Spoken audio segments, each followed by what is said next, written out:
the old bowling alley, hamburger stands. Lifeguard station. The lifeguard station was right here. They had 2 hamburger stands here.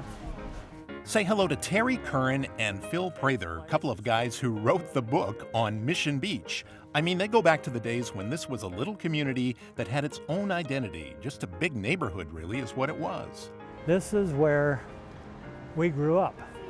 This is where all the kids in San Diego came when they came to the beach.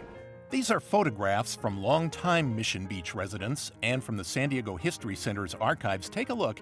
It was San Diego, sure, but it was Mission Beach, to be specific, and Terry says as a kid, he just loved living here. Well, life was so simple. In the summertime, I'd leave home at 8 o'clock in the morning, and I wouldn't come home till dark.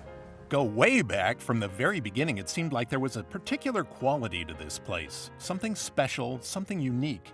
By the late 30s and 40s here, Phil and Terry were calling it home, and part of what they do is recall and document how it was.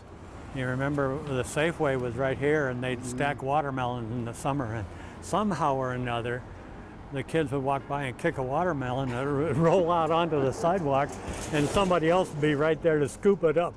And out here buried under the asphalt is the Raleigh trolley car tracks.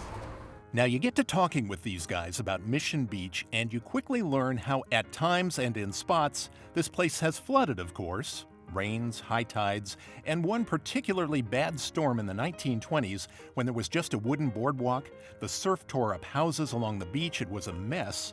And out of that came this, the seawall that everybody knows today.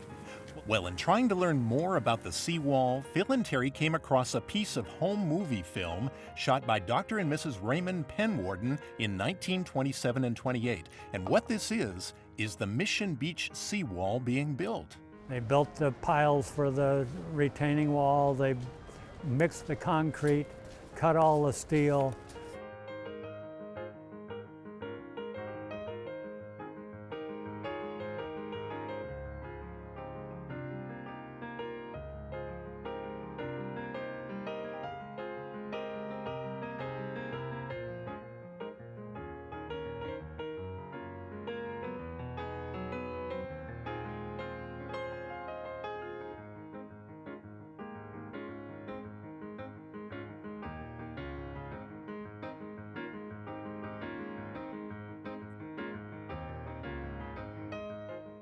It was all designed by a man named Burl Phelps back in 1927 and took months, but finally it started looking like the wall and oceanfront walk we know today. But there are some things you might not know. This wall goes all the way down to bedrock. And on the ocean side, he built a lip on here so the surf would come in, hit the wall, and bounce back toward the ocean. Only thing is, it's a public beach and the sand is generally higher than that lip, so you don't see it. What you do see, every once in a while, is some pretty amazing pictures of surf splashing against that wall. Sometimes the surf will bounce up 20, 30 feet and then come crashing down onto the walkway and taking care of fences and sometimes houses on the shore. Then there was this, one of the strangest things beach residents had ever seen. It's foam, just foam.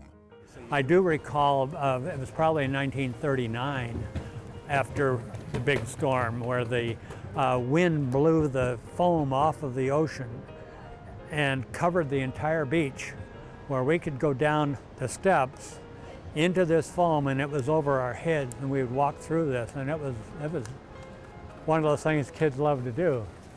So much more. There was the dredging of what would become the Mission Bay we know today, a mammoth project that fascinated kids like them who grew up here, lived here off and on their whole lives, still love it, still remember so many of the little things.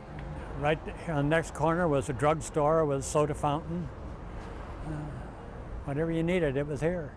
And remember I said they wrote the book? They really did. The book on Mission Beach from Terry Curran and Phil Prather, who certainly do know and recall a lot about San Diego.